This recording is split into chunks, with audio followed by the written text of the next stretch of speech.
आइए बच्चों 6.5 में 16वां सवाल करते हैं। प्रश्नावली चल रही थी ये एक्सरसाइज 6.5 16वां सवाल कह रहा है कि किसी समबाहु त्रिभुज में सिद्ध कीजिए कि उसकी एक भुजा के वर्ग का तिगुना उसके शीर्ष लंब के वर्ग के 4 गुने के बराबर होता है।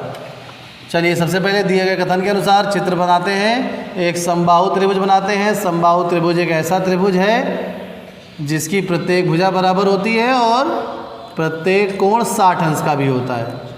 चलिए समबाहु त्रिभुज बना लेते हैं जल्दी से। तो एक समबाहु त्रिभुज और फिर उस समबाहु त्रिभुज के शीर्ष से सम्मुख भुजा पर एक लंब भी डालना होगा, क्योंकि यह कह रहा है कि समबाहु त्रिभुज में शीर्ष लंब और भुजा में एक संबंध स्थापित करना है हमें। तो ये शीर्ष से सम्मुख भुजा पर एक लंब डाल लेते हैं। पिछले प्रश्न में हम लोगों ने पढ़ा था कि किसी समबाहु त्रिभुज में के किसी भी शीर्ष से सम्मुख भुजा पर डाला गया लंब उसे समद्विभाजित भी करता है। तो इस प्रॉपर्टी का भी यहाँ पर यूज़ होगा।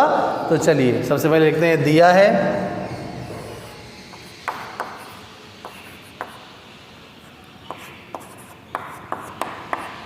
त्रिभुज ABC में, ये समबाहु त्रिभुज है अर्थात तीनों भुजाएं बराबर होंगी इसकी। तो AB बराबर BC बराबर AC। और एक चीज़ और दी गई है कि AD लंब है BC पर। उसके बाद आ जाते हैं सिद्ध करना है हमें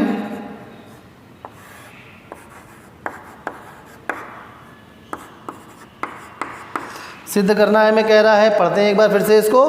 कह रहा है कि उसकी एक भुजा के वर्ग का तिगुना उसके शीर्ष लंब के वर्ग के 4 गुने के बराबर होगा। तो इसकी कोई भी भुजा, मान लीजिए हम AB ले रहे हैं, तीनों बराबर हैं। तो एक भुजा के वर्ग का तिगुना मतलब 3AB का वर्ग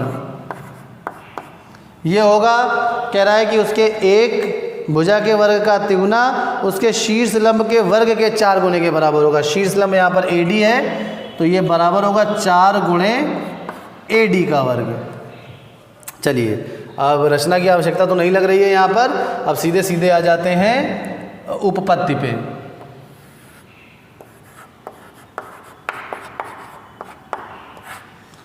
अब तीनों भुजाएं आपस में बराबर हैं, तीनों को किसी एक समान चर राशि के बराबर मान लेते हैं। तो यहाँ पर AB बराबर BC बराबर AC है और इसको हम लिख लेते हैं A, ब्रैकेट में लिख लेते हैं माना, जैसा कि पिछले प्रश्न में भी हमने ये काम किया था।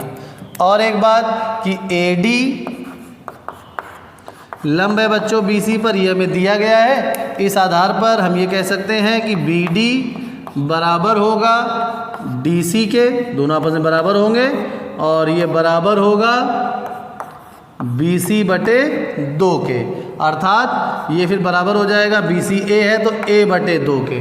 तो यहाँ पर BD भी हो गया A बटे 2 और DC भी हो गया A बटे 2 और बाकी भुजाएं तो बच्चों A दी ही गई हैं सीधे सीधे।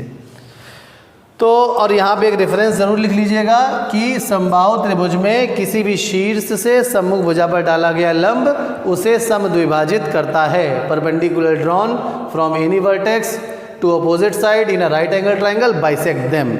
चलिए आगे बढ़ते हैं। अब किसी भी समकोण त्रिभुज में पाइथागोरस प्रमेय लगा देंगे, बहुत आसानी से आ जाने वाला है ये। तो लिखेंगे समकोण त्रिभुज ADB में, देखिए दिख रहा है ADB, इसमें पाइथागोरस प्रमेय लगाते हैं ADB में। तो AB का वर्ग बराबर AD का वर्ग धन BD का वर्ग।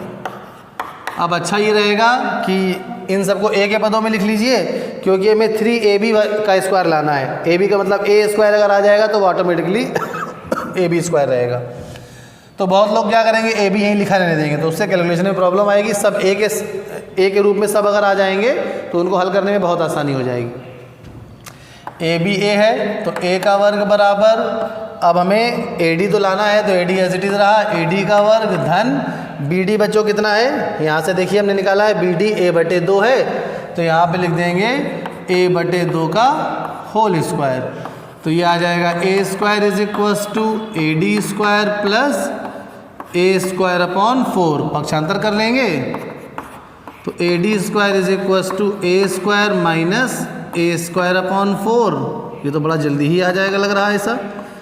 A D square is equal to 4 LCM हो गया तो 4a square minus a square, ये तो उम्मीद से ज़्यादा सरल हो गया बच्चों।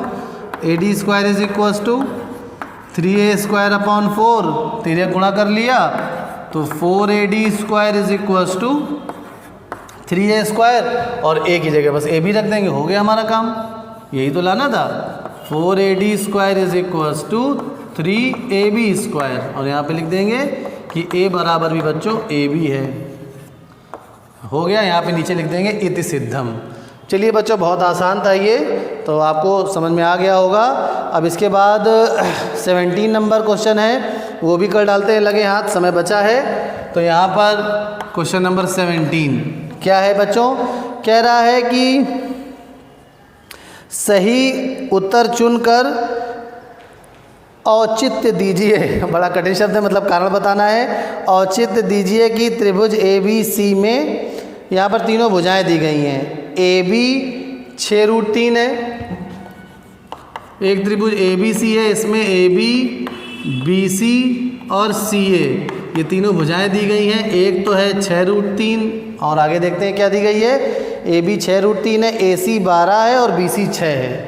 ए सी 12 है, इसको ए सी लिख लेते हैं, चलिए ए सी एक ही बात है, ए सी 12 है और बी सी 6 है। तो अब आगे कह रहा है कि अब आप सही उत्तर एक 4 ऑप्शन दिए हैं। ए में 120 अंश, 90 अंश, 60 अंश और 45 अंश, इस प्रकार से 4 ऑप्शन दिए गए हैं। कोण बी बताना है बच्चों कितना होगा। यहाँ पर कोण बी फाइनली अगर मान लीजिए ऑप्शन ना दिए होते तो हमसे कह रहा है कोण बी निकालिए। तो बच्चों कोण निकालने के लिए अगर भुजाएं दी हों तो या तो त्रिकोणमिति का सहारा ले सकते हैं हम, जो अभी हमने पढ़ी नहीं है, इसके आगे शायद त्रिकोणमिति होगी, वही आगे शुरू करेंगे। और अभी हम लोगों ने पाइथागोरस प्रमेय पढ़ रहे हैं तो हो सकता है उसी का ही यूज़ हो। तो पाइथागोरस प्रमेय में क्या कहती है बच्चों, अगर किसी त्रिभुज में बड़ी भुजा का वर्ग शेष 2 भुजाओं के वर्गों के योग के बराबर हो जाए तो वह त्रिभुज समकोण त्रिभुज हो जाता है। और समकोण कौन सा कोण होगा, बड़ी भुजा के ठीक सामने वाला कोण। तो पहले यहाँ पे बड़ी भुजा देखते हैं। सबसे बड़ी भुजा बच्चों कौन सी होगी, AC। तो AC के ठीक सामने वाला कोण कौन सा आएगा, B। अगर यहाँ पर converse of Pythagoras theorem apply हो गया तो उस दशा में कोण B 90 अंश का आ जाएगा। तो चलिए देखते हैं, पहले बड़ी भुजा का वर्ग करते हैं। तो सबसे पहले AC का वर्ग निकाल लेते हैं, क्या आएगा, तो 12 का वर्ग अर्थात 144। उसके बाद शेष 2 भुजाओं के वर्गों का योग जोड़ते हैं, AB का वर्ग धन BC का वर्ग।